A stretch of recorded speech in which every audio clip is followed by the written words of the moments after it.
DJ, is there a trade you wanted to speak about? Yeah. So breaking news, the Jets aren't finished with trading. They've just agreed to trade QB Justin Fields to McDonald's for 2 conditional McChicken sandwiches and small fries, as per source.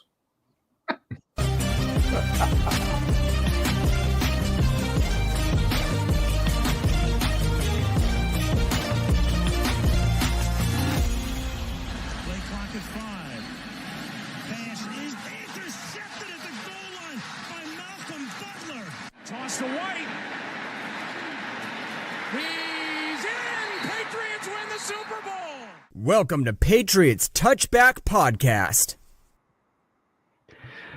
Good evening, everybody. Welcome back to the Patriots Touchback Podcast, Season 3, Episode 31. We are here for our Week 9 review show as the New England Patriots keep the train rolling with a very slender victory over the Atlanta Falcons. 24-23 it ended. Way too close for our liking. The whole crew is on with us tonight, so this one should be an absolute epic one. The trade deadline has now passed, and I'm glad to tell you the Patriots didn't do anything. Didn't trade anybody, didn't get anybody. So that's the end of the trade deadline news for us. Unlucky to Tom Cohen and Phil Perry, who are about to go live with their show and try and talk half an hour of absolute nonsense of why they did and did not trade for anybody. So on here, you're here for the reaction of the Falcons game. Smash the like button, Gronk spike the subscribe button, tell all your friends. Follow us on social media platforms. Make sure you follow the podcast on Spotify and Apple as well. Without further ado, let's get cracking. Gentlemen, good evening. Good evening. How's your weekends been? And DJ, about time you was back on. It's been every time you're on MIR, you're always on IR Holiday all the time. Holiday or back now. Back in the action. We did actually sign someone today, by the way. Practice squad though. We did sign Jerry someone. Jerry Rice's son, Brendan Rice, former receiver out of USC. He got drafted by the Chargers last year in round 7. He played 3 games for them, and then has been on waivers since since the start of the season. So clearly there's something wrong with him, but New England have snapped him up. Depth at the receiver position, considering Booty is now out for a prolonged amount of time. Hopefully, we wish him all the best. I think it's day to day. The last I heard that he was. It's day to day, but it's a hamstring. Yeah, you can't. Gonzo was out for a while, wasn't he? For that, so. Gonzo, yeah, but his was also a grade. His was nearly a grade 2. His was a grade 2 tear, so he needed 8 weeks out for that one. But you know. Let's say Booty's going to be okay. As long as, I'll be very honest with you, if he's not back for the Bucks, it's not, I wouldn't say it's the be-all and end-all. But I probably think at latest we'll have him back for probably I'd say the Bengals game. I wouldn't even play him against the Jets because, well, the Jets have decided to nuke their franchise tonight. So, we've got to play them. Week 14. I have some takes. Sorry, week 14, yeah. I have some takes. First things first, the fact that Keyshawn Booty revealed the results of his MRI scan on Discord shows the modern world that we live in now, that he announced it to his Discord server, that it was a grade 1 strain.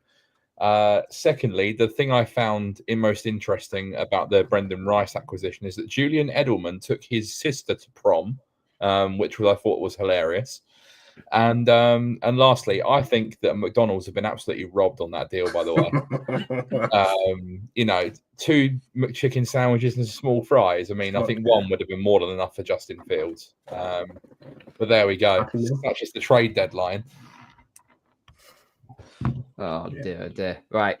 Enough of this trade deadline. We haven't bought anybody. We haven't sold anybody. So guess what? It's irrelevant to us now. We'll keep an eye on it. In case there's a few that trickle through later on, like the classic post-deadline acquisitions. But as they expect so. Let's crack on with the game. Patriots win 24-23 against the Atlanta Falcons. Box score states a lot closer than a lot of people recognize. But once again, this team cannot get out of their own way.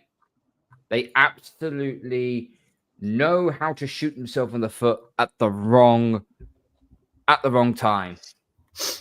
Yeah. It started off in that first half actually very, very well. That first quarter was very good from New England. The first drive, they went down the field. They got the touchdown. Good bit of play. No issues whatsoever. And usually what would happen on our first defensive play is that we would also give up a touchdown to the opposing team. I think that's the first time since week 2 that we've given up a first drive touchdown. Something along those lines. Which absolutely shocked me, to say the least.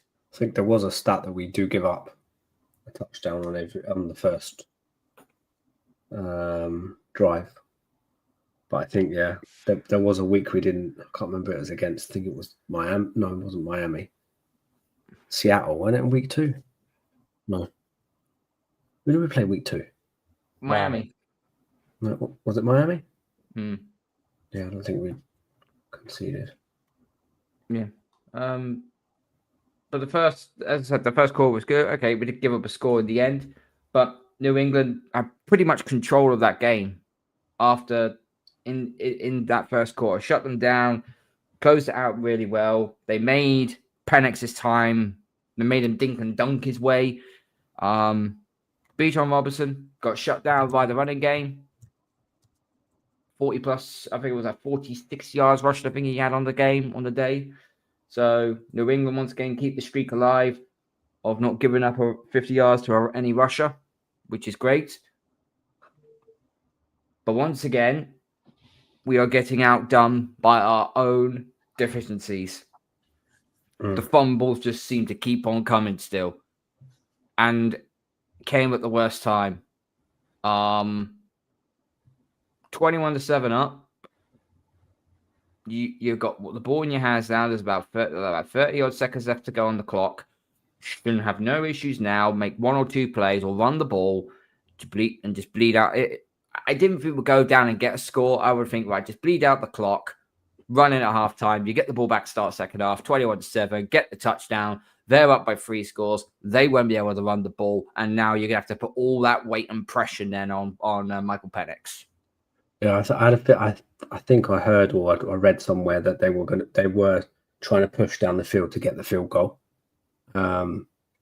just to end the half, like bleed the clock, try and get into field goal range and let Borregales do his thing. But yeah, that's just, you don't need to be in those situations at that critical time of the game as well. It was situation. You're 21-7 up. You don't need to be letting them have any chance of getting a touchdown to bring that. Because from that point on, they were well back into the game and things shifted like to their side of the game more than what it did to us. I think like you said, we shot ourselves in the foot where we didn't need to be in that situation. I think realistically they were only competitive because of 2 reasons, and that was 1, the turnovers, and 2, the fact that we decided to put our shortest corner on their biggest receiver in key red zone matchups. When you look at the statistics on paper, we cakewalked them in all categories. Like, we gave them a route back into the game. They were 1 for 10 on third down. They only had not much over 200 yards total offense in the game. Like, they struggled to run the ball because our run defense is so good. And they were only getting success out of 1 player, and that was Drake London. Every single time, Michael Penix was just looking for Drake London. Now, I think there was a lot of good in this game, and there's going to be some negatives that obviously, that come up. And obviously, the 2 turnovers set them up in prime position, especially the one in the first half. But realistically, this was so close to being another cakewalk for us. You take out those 2 turnovers, and I don't think they score even double-digit points in this game. And I think the fact that they failed to score on their final 2 drives, I think that says a lot. I don't think this Falcons team are that great. Defensively not too bad. They got a lot of pressure on us, but they're just so one-dimensional. And although there was an element of fear late in the game where you think, oh shit, they might actually nick this, they probably didn't deserve to win the game based on their own performance. You know, DJ, you said in the green room that you didn't think we deserved to win the game. I'm not sure I agree with that. I feel like if we had lost the game, it would have been through our downfall rather than from their play. I don't think they did enough to warrant winning the game, but we almost handed them a chance to win the game through our own wrongdoing. So ultimately, I think you look at the difference between this game and week 3 against Pittsburgh. We done a lot of shit in that Pittsburgh game, and it cost us, and we should have won that game. We outplayed the Steelers in all aspects in that game, but we lost the game because we choked it away with the turnovers. But we found a way to win this one. You know, we still had these mistakes, and we still grounded it out. The defense got a couple of stops. You know, we forced a stupid intentional grounding penalty, and we held on. And I think that shows how far the team has come since week 3, that we were almost in a similar situation, but this time we saw it out. I think the fact that in week 2 against the Dolphins, we could have lost. We didn't, but we could have done. And I think this week, if things had gone the other way, we would have lost this week as well. I think those two results, I get what you say about the Steelers result as well. But in the case of the Dolphins and the Falcons games, those two games sort of keep us on our toes, because while at the Steelers game, yes, there were significant deficiencies, and that's why we lost that game. Against the Dolphins and against the Falcons, it's not so much deficiencies that could have cost us. It was just the way the game went, a little thing here and a little thing there, and it could have been very different. So I think those two especially the Dolphins game and this game, it makes you realize, and it should make the players realize, that they're not going to just walk this. It's not a case of turning up and you're going to win. You still need to put the effort in. You still need to turn up and fight for it, because if you don't, you will get beaten, regardless of how many mistakes you make. So I kind of think from that aspect, it keeps us all on, keeps us as a franchise, the players, I think keeps them on their toes as well. I think overall, I'm going to bring something up for you. So this was basically the one thing credit I will say is to Atlanta. We always say we're still lacking a receiver. Well, we've got Stephon Diggs as our wide receiver 1. Let's be real. He is our wide receiver 1. We've got a good crop of receivers, okay? But I'll say this, I'm saying this hyperbole here. No one is on the same level as what this guy did. Drake London. I mean, Jesus Christ on a bike. This guy completely, even when he was one-on-one with Gonzo, I think 4 catches on 9 attempts, I think it was. Okay, Gonzo won most of the attempts. He won 5 out of the 9. But the catches that he made were actually pretty good. The biggest one of the lot was the big 40-yard bomb that Penix unleashed. And he put that up so far up in the air that only Drake London's going to get. Gonzo couldn't reach that at all. So it was but that's not a game I'm going to bring up. So I'm going to bring this up now. Hopefully it comes up. Right, here we go. So this is by the twat on 98.5. What's it there? Tony Maserati. You know who he is. He's on with that fucking Felga idiot. But he did make a point. So I want to watch you the game. So these were the 2 touchdowns that Drake London scored. And people complained, why did we put our smallest corner on him?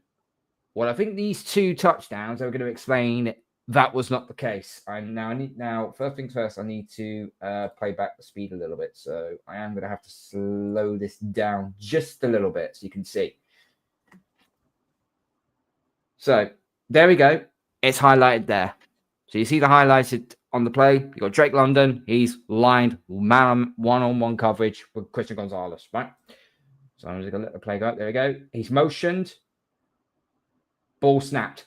Now, as that gone, that receiver there is going to pick rub Gonzo. So when that happens, Jones is then there left to track on. There he goes. Stop. Bang. He's gone into Gonzo. And now London's one-on-one with Marcus Jones. It's not a fair matchup. So people will turn around and say, and it was too easy. And when the ball's that high up in the air, you're not going to... Okay. When the ball's that high up in the air, it's not a fair match. It's just not a fair match. But that's not because that Marcus Jones was aligned with him. It was because of the fact he pick-rubbed Gonzo. That receiver pick-rubbed Gonzo. As he'd done that, he managed to get the matchup that he wanted. And the same's going to happen again. Go away, mate. We don't want to see you celebrate. There we go. Right, there we go again. So that guy there is in motion once again. But look at this time. He is actually lined up one-on-one with Marcus Jones. I think Gonzo is there. I think he's at the downward part, if I'm not mistaken. As he goes, he's moved. And again, the same situation has happened again. Number one, I believe that's Darnell Mooney, if I'm not mistaken. Once again, he's done it again. He's gone and pick-rubbed Gonzo. And as he's pick-rubbed Gonzo, look what's happened. Drake London's already got a yard on Marcus Jones already. And Michael Penix has just popped it in the air only to get London where he can get him. So it's not like it's not like Marcus Jones didn't. It was a unfair matchup. It was already lined up for Gonzo to take on London. He just got pick-rubbed at the worst possible time. Yeah, there we go. So I think what are your thoughts? I think that's part and parcel of scheming a play. As the offense, it's Atlanta's job to do what they have to do to try and gain an advantage. So from our point of view as the defensive team, you've got to try and combat that. Now, having seen that happen once, you would think, the Vrabel and the defensive team are straight on it and saying, right, okay, how do we combat this? But it's an in-game. I mean, the other thing is, have they never done that before? We should have been aware that might happen. Every team's doing it. Well, whoever was calling plays on the defensive side, they all need shooting, because you do it once, it's a mistake. You do it twice, it's a choice. So I think it comes down to the fact that if you identify that London is a threat and they potentially are going to do whatever they can to try and keep London away from him, then you double him. Because realistically, what else have they got? Like Kyle Pitts couldn't catch a cold in this game. Mooney's only good vertically. So like if London is the only threat and that Michael Penix has got one read and he's going to try and force it into London every time, just have two guys doubling him. And try and take that out, so it avoids you getting that pick at the line where it takes Gonzo out of the game, because it was throwing Marcus Jones under the bus massively. Like, he didn't do anything wrong on these two plays. He's had a great season and he rightfully got a new contract. But when you're being asked to cover someone who's 6-7 inches taller than you, and they're just going to throw a jump ball, he's got absolutely no chance of getting that. And it gave me Eric Rowe horrific flashbacks from the Super Bowl against the Eagles, where Matt Patricia, because of the mysterious benching of Malcolm Butler, decided that Eric Rowe should be in one-on-one coverage against Alshon Jeffrey, and he got absolutely pantsed the entire game until Matt Patricia realized, maybe we should put Stephon Gilmore on him. So I think it's just making those in-game adjustments. If Atlanta are going to try and motion and try and get London away from Gonzo, then stick a double team on him and see if they can try and beat you with something else, which I'm not convinced they would have, because Michael Penix, just as I said, had one read in this game, and that was to Drake London. One thing I will say, on his third touchdown, though, people are burying Carlton Davis for giving up the touchdown. You watch it back, the coverage is absolutely fine. and the throw is a bit off, but London makes a ridiculous one-handed catch that you can't account for that. You can't expect your defensive back to make a play on that any better than he did. It was just a spectacular catch, and sometimes you have to accept that that's going to happen. Drake London in that game had 9 receptions, 118 yards, and 3 touchdowns. It's the first time in his career he scored a hat trick of touchdowns. So well done to London. Well done to London, actually. Yeah. So, but yeah, I can't blame them for the touchdown. It's just 2 pick rubs, but at the end of the day, it's just a well caught ball by London. I love that. I love the fact that they're bashing on Carlton Davis. But Carlton Davis is a corner 2 for a reason. He ain't a corner 1 anymore. He's not the corner 1 when he was at the Bucks when Brady was there. Yeah, and I think that second touchdown doesn't even happen if we don't cough the ball up in our own half. Yeah. That's why I say if we didn't turn that ball over, we have the ball to start the second half. We go and get a touchdown. It's 28-7. They've then got to score 3 times. Are they going to march down the field without us freaking giving up too much yardage? I don't, because we've shut most teams down once we've got off to a bit of a lead, and then we shut them down. I think it's an interesting. Go on, Nick. I was just going to say, when you look at the fact that our red zone defending is 75%, and the teams that we've played are scoring on us 3 out of 4. When we're defending, that's not good enough. We need to be better at defending in the red zone, and that it doesn't matter who you are, whether you're the Falcons or not. If you're going to score on most visits to our red zone, it leaves us needing to score high numbers just to keep up. You're not going to be able to do that all the time. Terrell Williams and Zach Kerr are going to need to really get that sorted out. They really, really do. Yeah, yes, we are vulnerable in the red zone. As we said, the red zone defensive percentage is not great, but we are stopping a lot of teams from getting to the red zone in the first place. We've seen some stops a lot earlier in the drive. Yes, if you can get down in the red zone against us, you're probably going to have a good chance of scoring, but it's getting to the red zone in the first place that we've been pretty good at stopping. It is what it is. I mean, that was the first time we've given up more than 21 points on defense all season, and it was week 9. So, and they still only scored 23. So, that's still, defensively, we are holding teams to a low amount of points. I think it's an interesting comment you got flashed up there, Carl, from Tommy. Pass rush needs to be better. I think the biggest problem is that we just don't have enough depth there.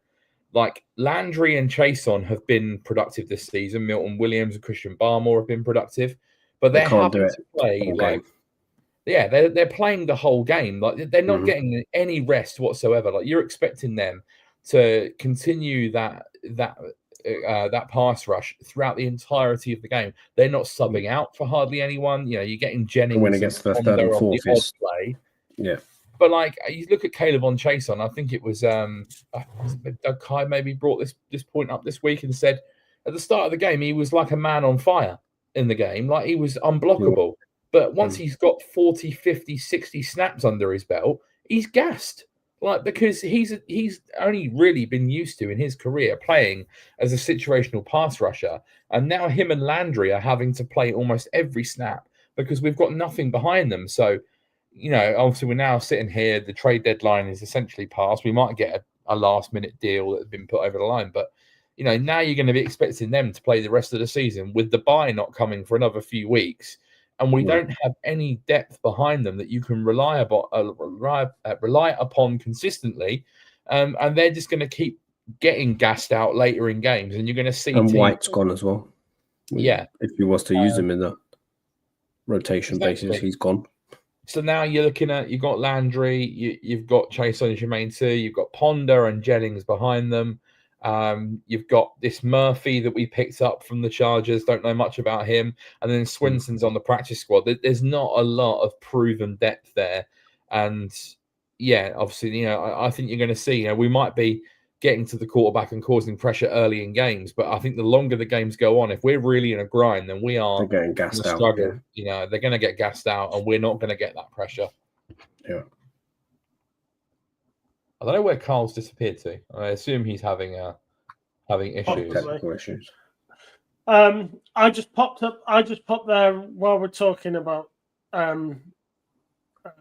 trade deadline. I just popped up there. The Falcons have signed offensive lineman Andrew Stuber. I assume that's just to help their protection needs. But I think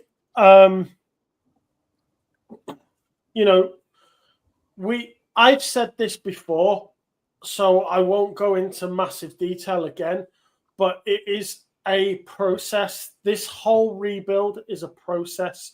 You cannot expect to do everything all at once. We're having a great season. We're having a better season than I thought we were going to have.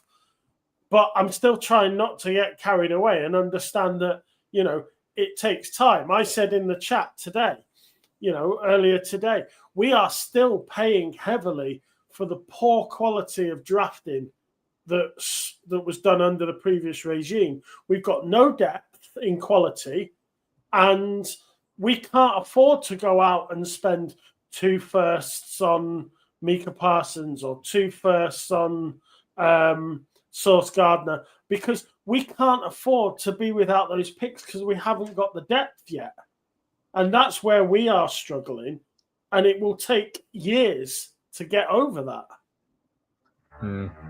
That's a good point. I guess the question that I'll put to you guys now is, has Elliot Wolf done enough to warrant coming back next year?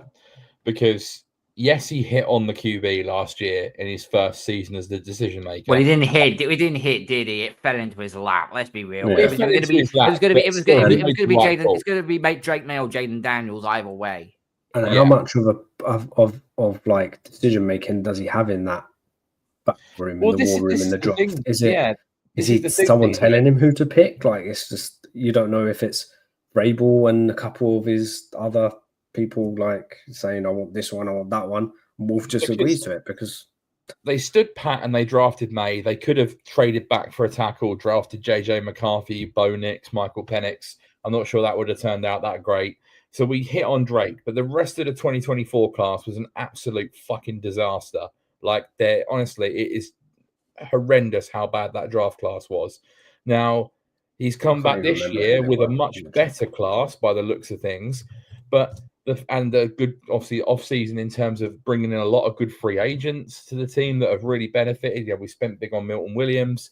Like, the team is much, much improved.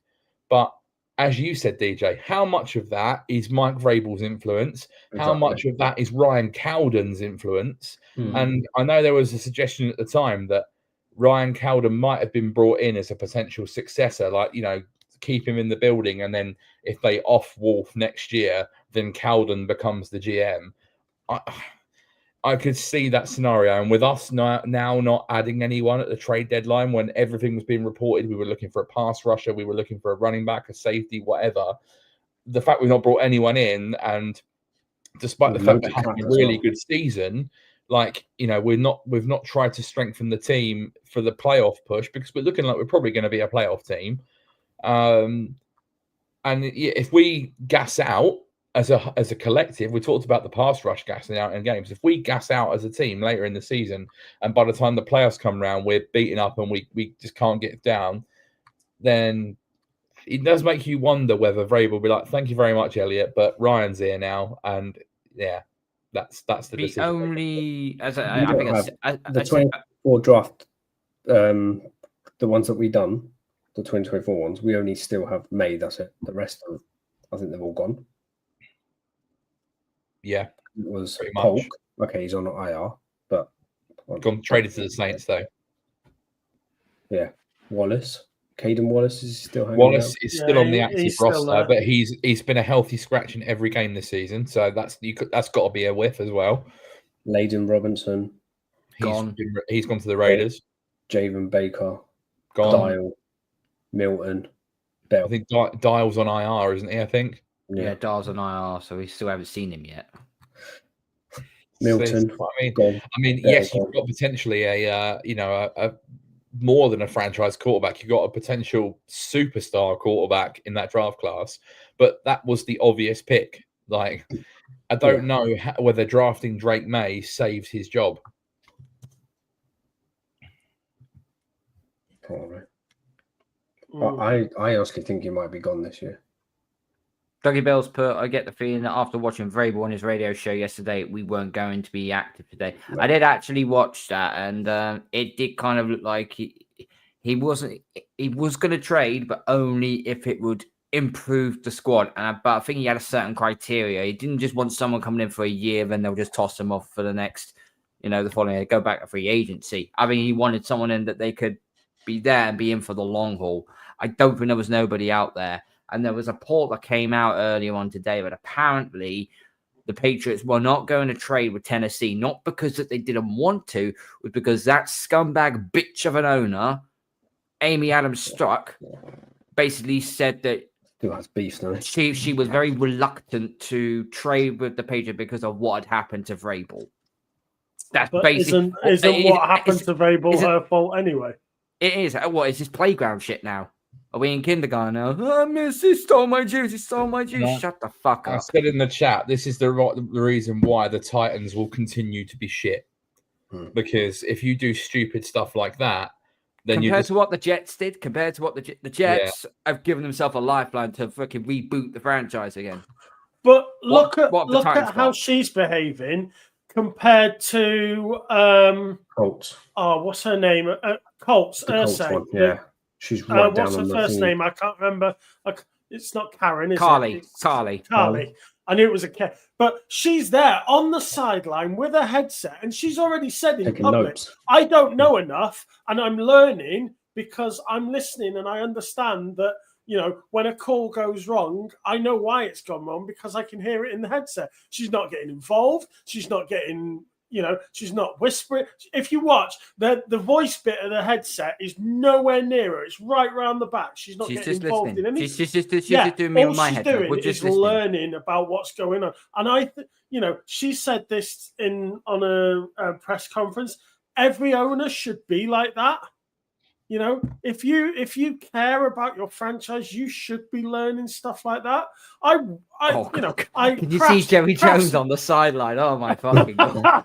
I mean, Kraft's a bit different in the fact that he's been there, done that. He's old enough that he. But when you get a young owner who, whether they inherit their team or they buy it, it's like you would think they'd learn.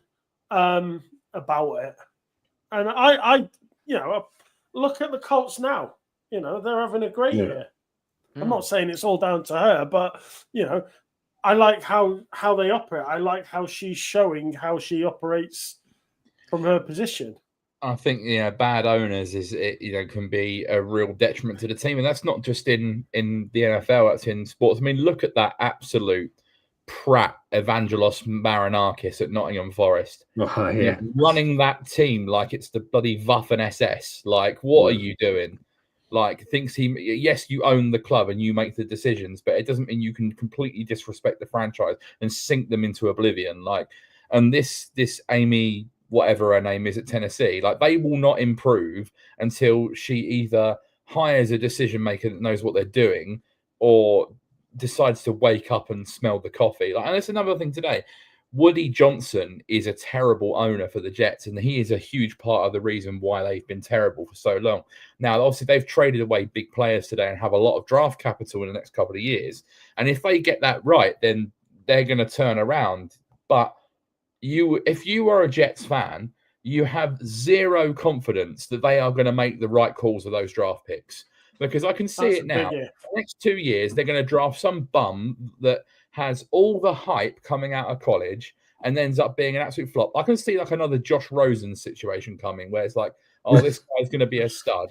And then he ends up being absolutely atrocious and the Jets are back to square one again. Because that ultimately, I've said it, I feel like it should be my catchphrase on this show. Bad franchises make bad decisions. And do you really think the Jets are going to hit on all 5 of those first rounders they've got in the next 2 years? Absolutely fucking not. Who was the ex-GM for Jets? What was his name? Joe Douglas. That's him. Yeah, he's now back with the Eagles. Right. But look, general manager. Speaking of Wolf and other general managers, Howie Roseman is so far ahead of the game. It's ridiculous. The Eagles just seem to be that old phrase they said about Belichick. One's playing chess and the other one's playing checkers. Yeah. It seems to be just 5 steps ahead of everyone else. Nobody would have said they'd have been in the market for Jalen Phillips. The other players they've acquired, Jair Alexander, and now the rich get richer. Their division's a mess anyway, but they know that their window is still open. So he's going to do whatever he can and be active to try and improve that roster. And I think that's what makes them a success, that they're so well run and they've got a GM who's so hot on everything that they run like clockwork. And there are so many teams that could learn from that. But ultimately, teams like the Jets and the Titans will never learn. Browns is another one as well. Never learned. Sorry, but yeah.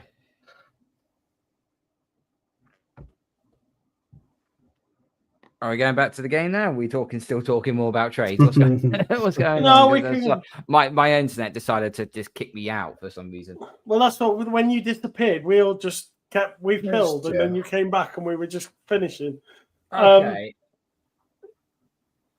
I've got some stats from the game if you'd like them. I'd love them. Let's go. Up to Nick. So that was our sixth straight win. That's the longest winning streak since 2021, when we went on a 7-game winning streak. It is the 16th time since 2001 that the Patriots have won 6 games straight.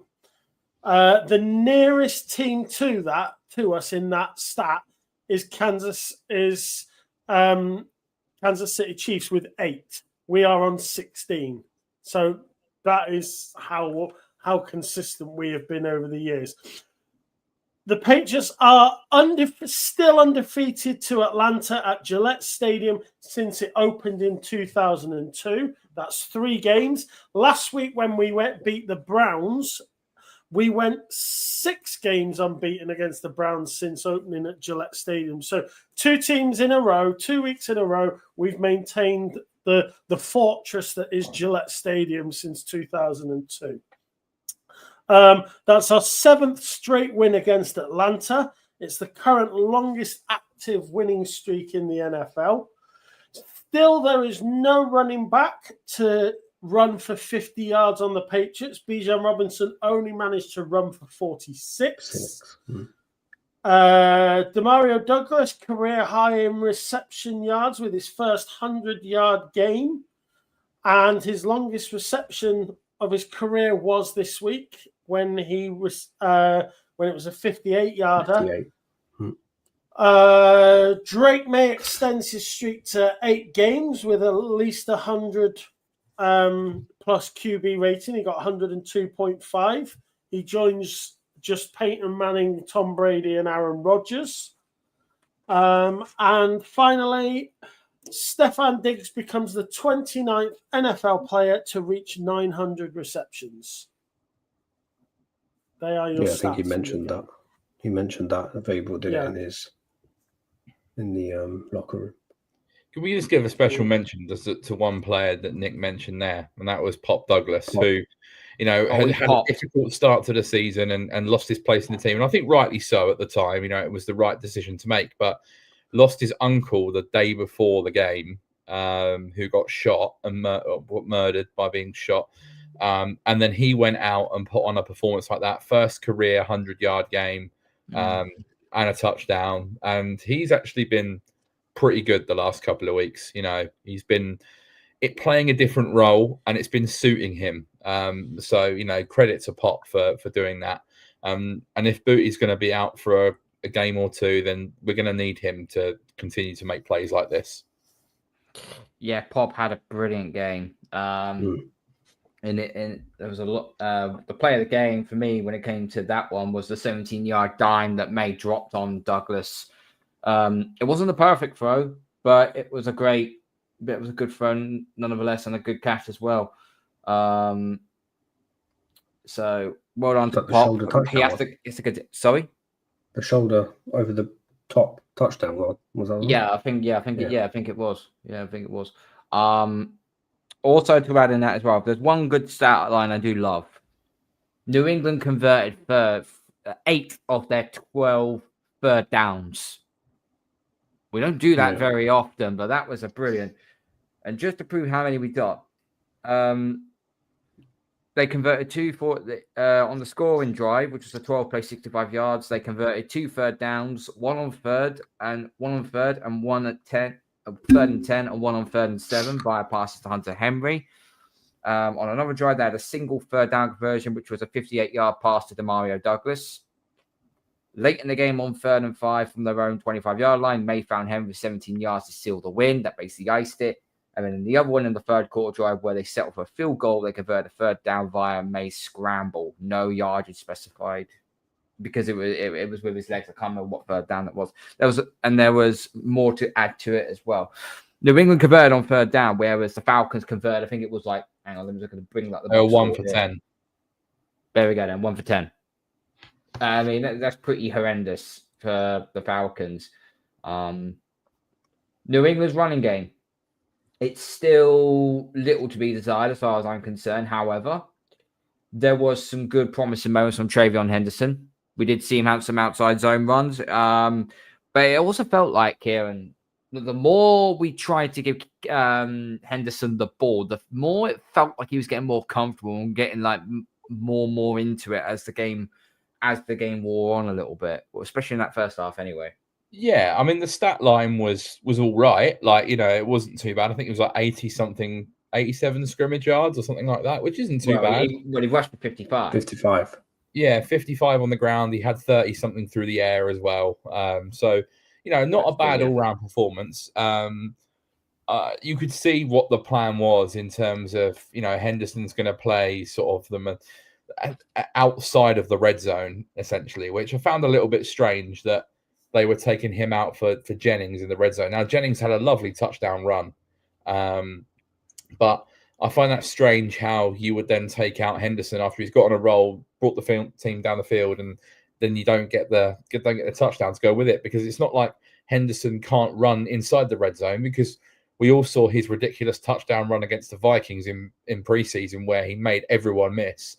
So I think he could probably feel a little bit aggrieved that he didn't get the red zone carries, but I think overall his performance was fine.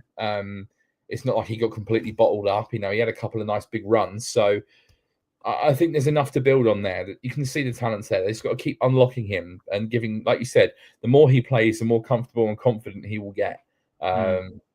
So, yeah, I don't see any reason to change that up now. So we'll just see how we go. But, yeah, at some point, we're still waiting for that big breakaway run to happen. I think he's had a couple of, like, 25-yard runs, but we've not seen, like, a real big one come off yet. I think we're waiting for him to beat the second. Once he beats the second level, then he's gone. Yeah. Because as soon as I start seeing him, as soon as he gets us into a little bit of grass, I'm like, right, okay, now go. And every time he does that, it just doesn't quite happen. Either the defense catches him out or he just doesn't break quick enough.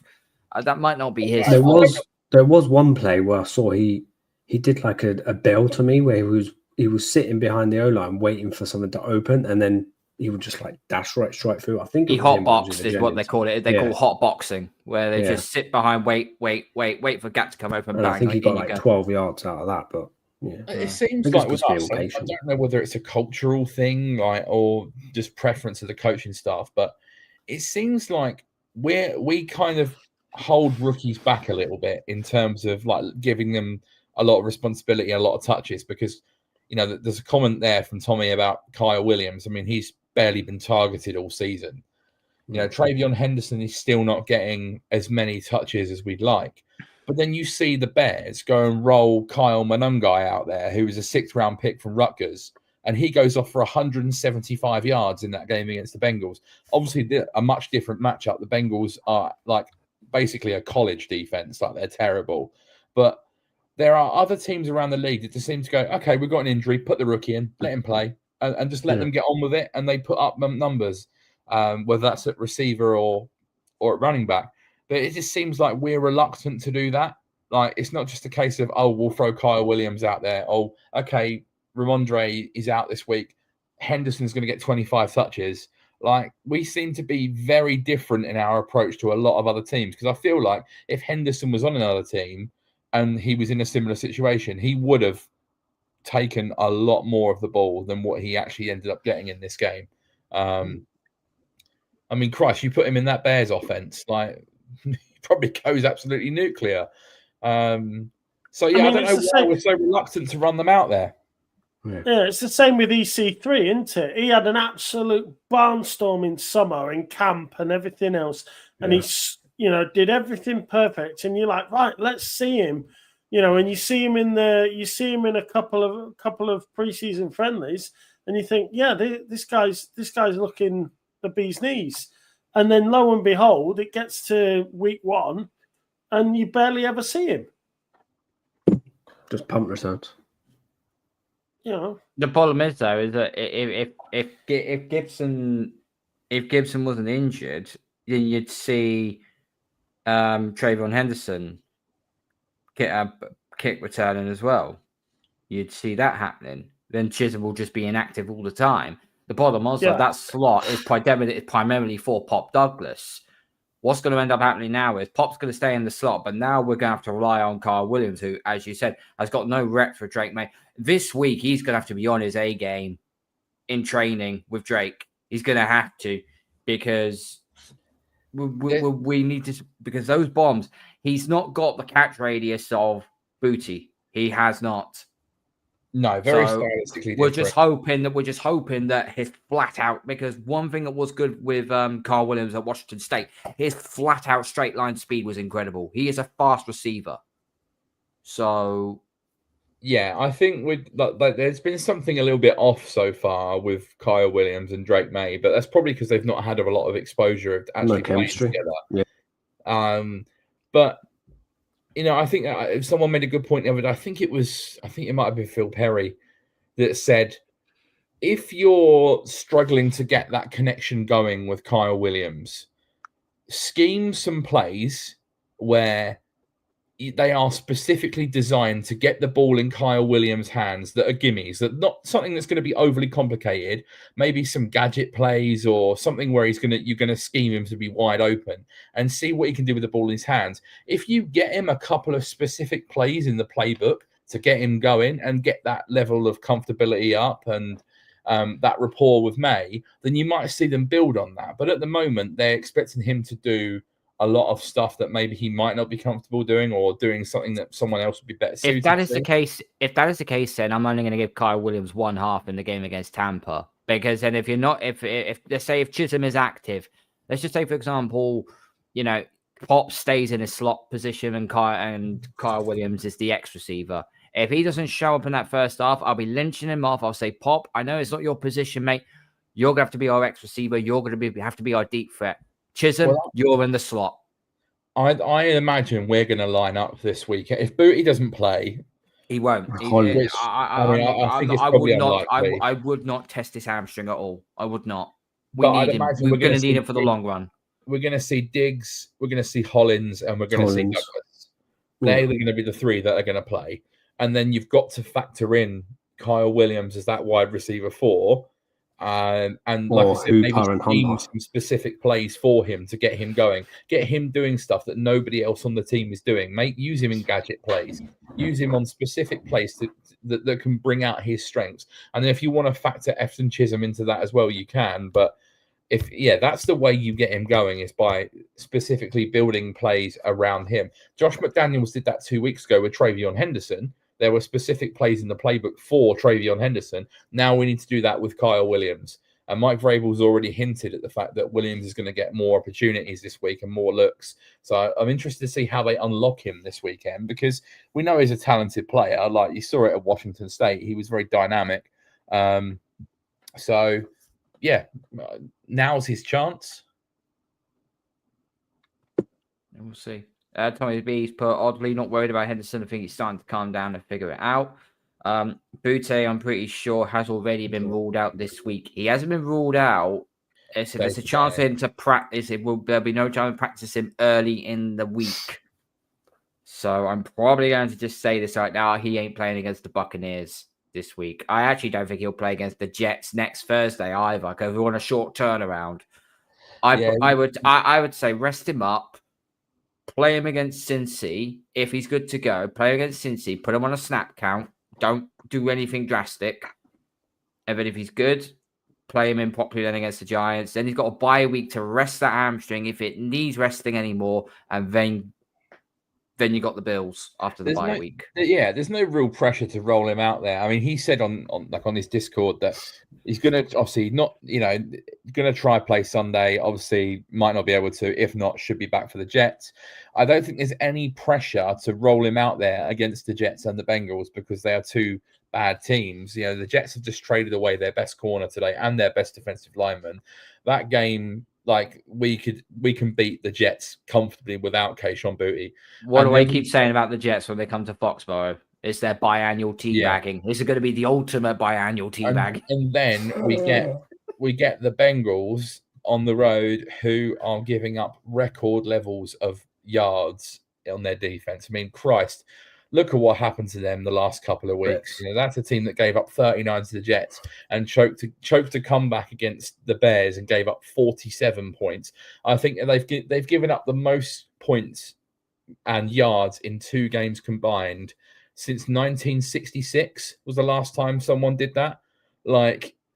These are 2 really good matchups for us on offense once we get past Tampa Bay. It's a shame we won't have him this weekend by all accounts, but it's not a disaster for those 2 games in particular because I don't think they're going to pose us any threat whatsoever on that side of the ball. Drake Maye should absolutely carve them up.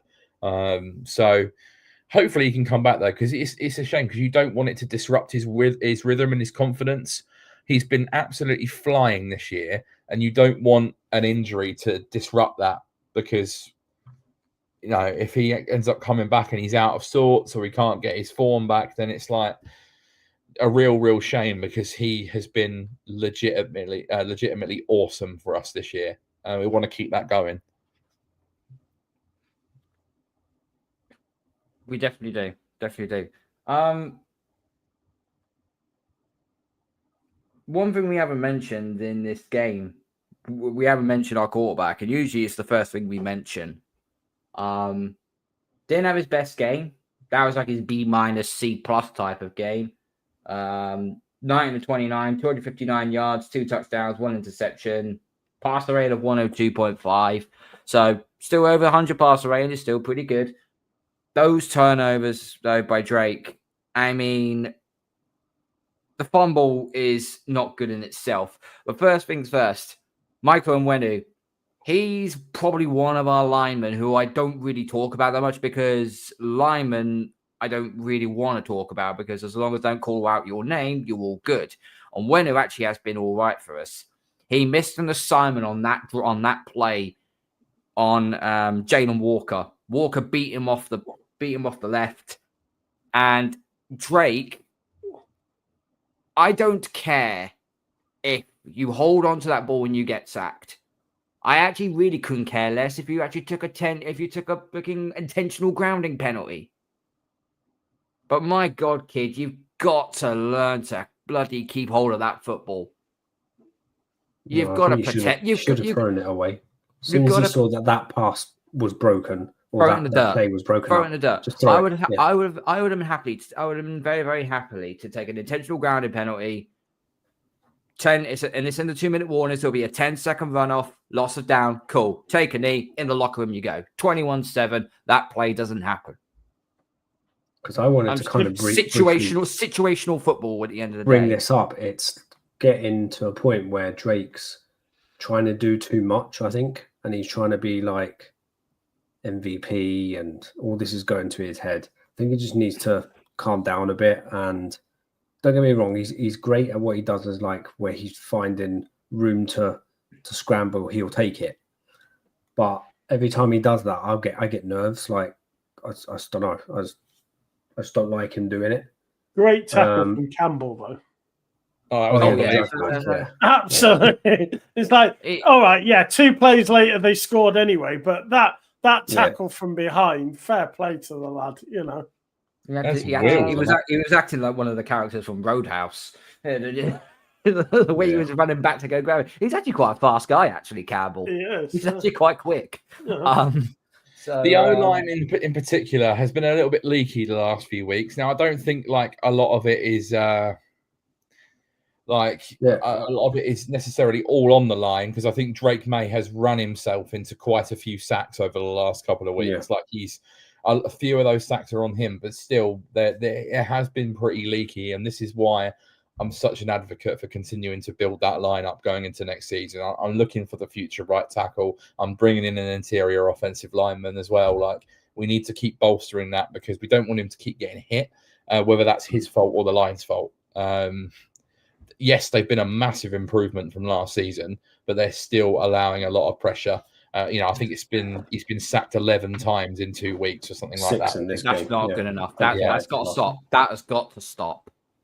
Even if you was to put Hunter Henry, as much as I can rate him as a tight end, as a blocker, he's not good enough. I would rather Austin Hooper be alongside Campbell, alongside Moses, to be the blocking tackle. What about Tonga?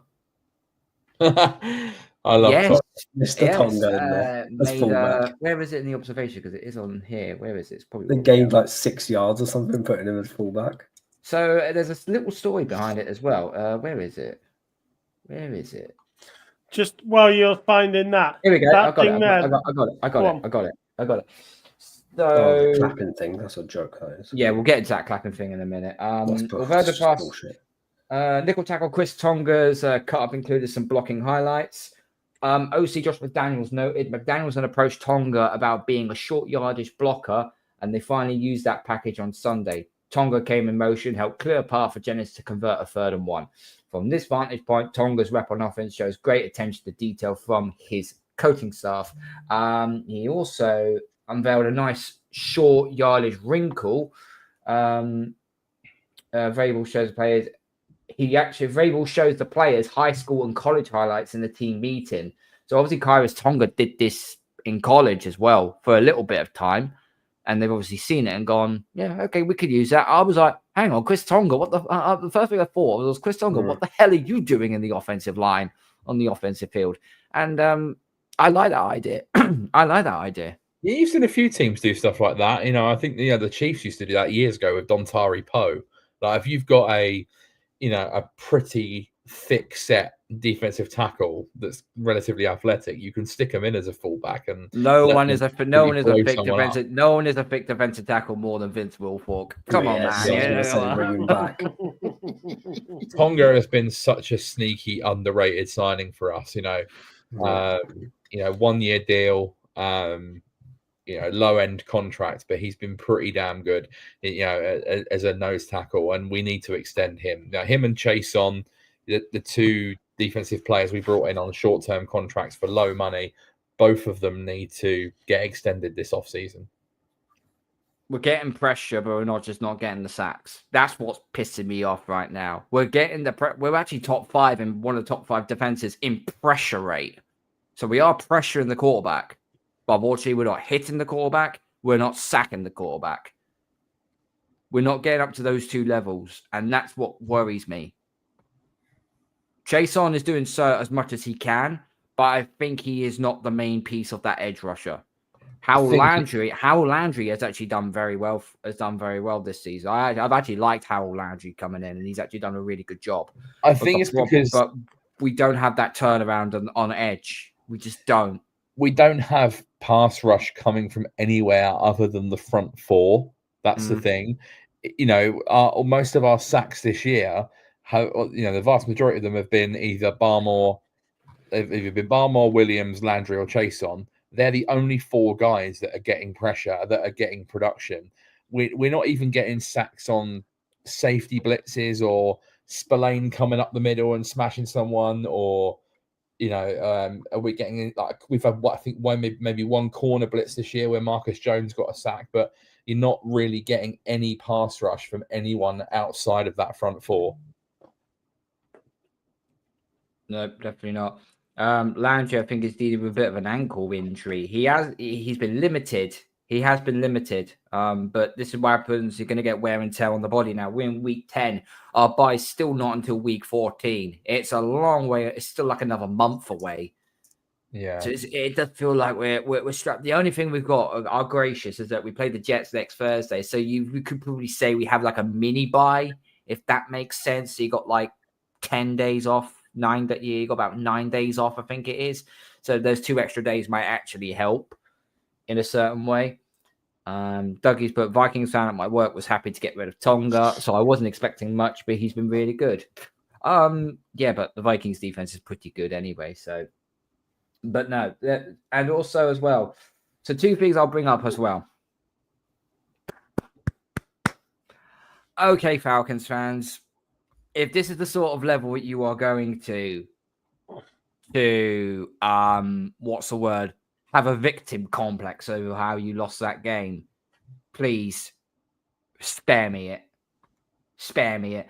If anyone with a pair of eyes saw the actual play, you would saw Hawkins coming into the frame. He was clapping, but he was also looking around to Carlton Davis. And Carlton Davis actually turned and looked. Indication made to say, watch this, watch the play. That was not simulating it was Hawkins, yeah. It was not simulating a silent count, and it buggered up the snap on the Falcons side of things. He was actually generally calling out to Carlton Davis. So for them to turn around and say that they simulated the snap by clapping, I mean, that's just low hanging fruit, frankly. You know the Patriots are on the turn. You know the Patriots. Oh, we're so back. Yeah.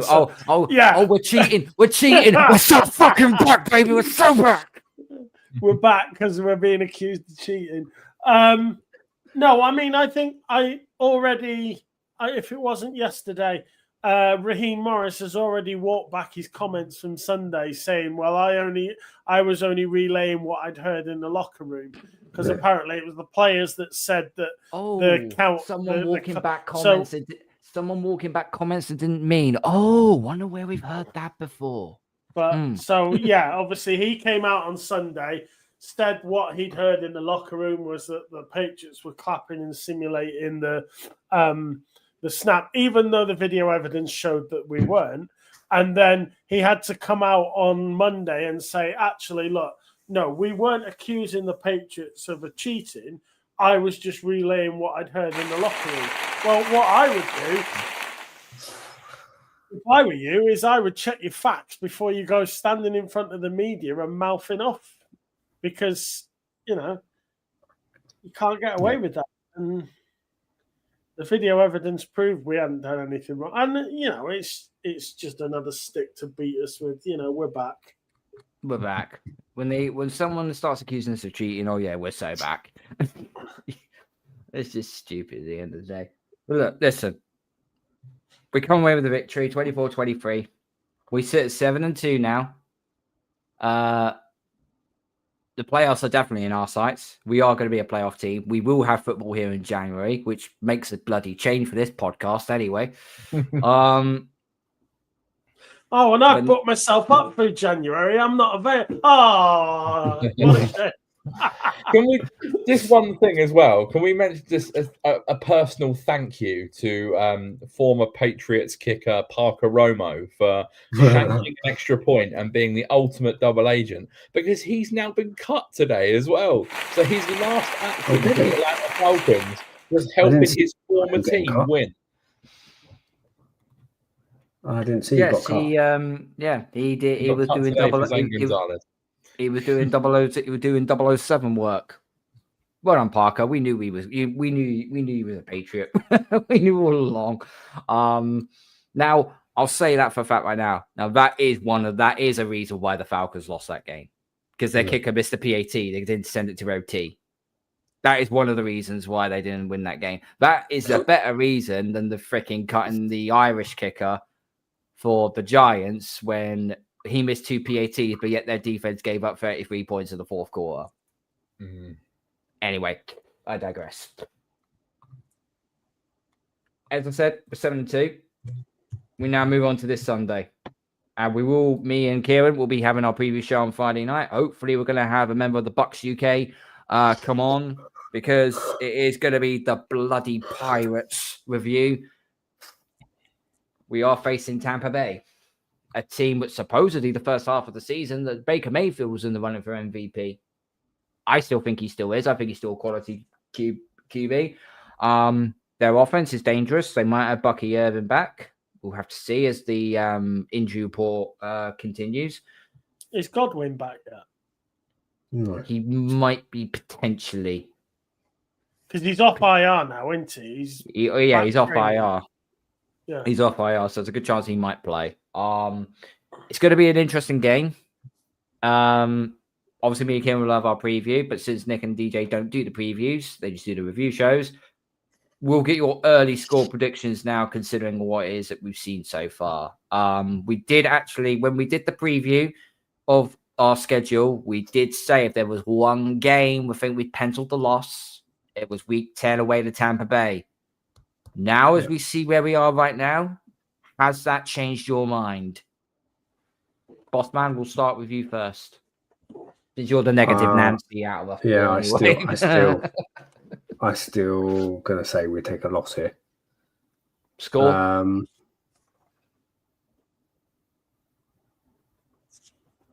This is the Godwin thing from Tommy. Oh, okay. That actually makes... So that means it's going to be Emeka Buka, Tez Johnson, and Sterling Shepard. Is Jalen McMillan still out? I haven't seen him. I'm going to go 24-17 Bucks. 24-17 Bucks, okay. Nick? I'm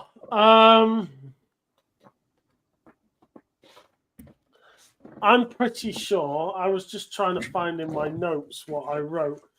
I'm pretty sure I had this down as a Bucks win. I think at some point we are going to come unstuck. We've had a really good run. I felt this was a game that we weren't going to win. I'm kind of going to stick with my gut. So I'm going to go with 2017 Bucks. We're away, aren't we, as well? So that means currently stands right now, we're plus 2.5 underdogs. Which basically means you're saying we're covering the spread. Is that what you're trying to say? Yeah. Okay. Kieran, we get your prediction on Friday night. So we'll hold you to I think this game is going to be box office, though. Genuinely, I think it's going to be awesome.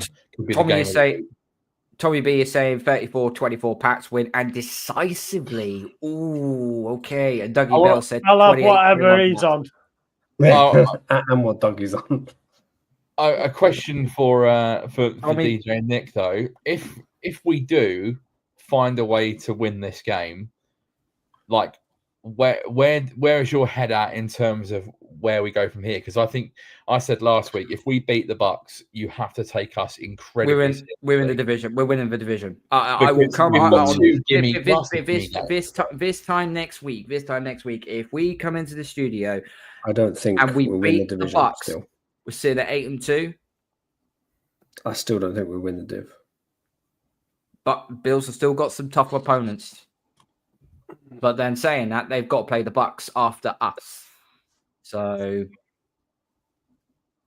the good scenario would have been if the Chiefs would have won Bills this weekend or last weekend gone. Well, thank you, Mahomes. You had one fucking job to do and you failed. Game, we'll have a 2-game lead. I'll probably say, okay, this Tampa Bay game, this is a free hit. It's a free hit. We win, fantastic. If we lose, not the be all and end all. We're still ahead of the ball by 1.5 games. And now, we have the Jets next. Sorry, say again. And we have the Jets next. And Bengals. I don't think a defeat in this game is a disaster. No, I mean, I think the fact that we beat a good thing. Miami the fact that we beat Miami when probably all of us, I can't remember what we all said, but that game was down as a maybe. It wasn't a guaranteed win. We had it down as a maybe at best or a defeat. So the fact that you got a win there, and then I think we all had a defeat down for the Bills. So we've gained 2 games there. Now, I think we lost the game when we all thought we would beat the Steelers and the Raiders. So we're probably in fairness, we're probably about not too far off where we suspected we might be. But it's this run of, the Bucs, the Bills, the Ravens. They're the games you kind of like you're going to expect to drop points. So if we lose to the Bills and lose to the Bucs, I'm not going to be too bothered because, like you said, we've got a get right game coming with the Jets, Bengals, and you've got Bengals and the Giants. So I think I don't think our squad is a Super Bowl squad. I don't think it's a conference championship level squad. So I think to lose a few games in the second half of the season will probably, in truth, bring the Patriots back to probably about where we are, which is, like you said, a playoff team. You'll probably find us, wild card. Somewhere around that wild card weekend, picking somewhere in the late teens, early 20s. I think that's probably where you're going to find the Patriots are at the end of the year. So, what will be, will be. I think I was quite bullish on it last week, but even if we do lose to Tampa, to Baltimore, and to Buffalo, the rest of our schedule is Jets twice, Bengals, Giants, and Dolphins. I genuinely cannot see any of those teams beating us. Genuinely, I can't. So, at worst, I think we're 12-5.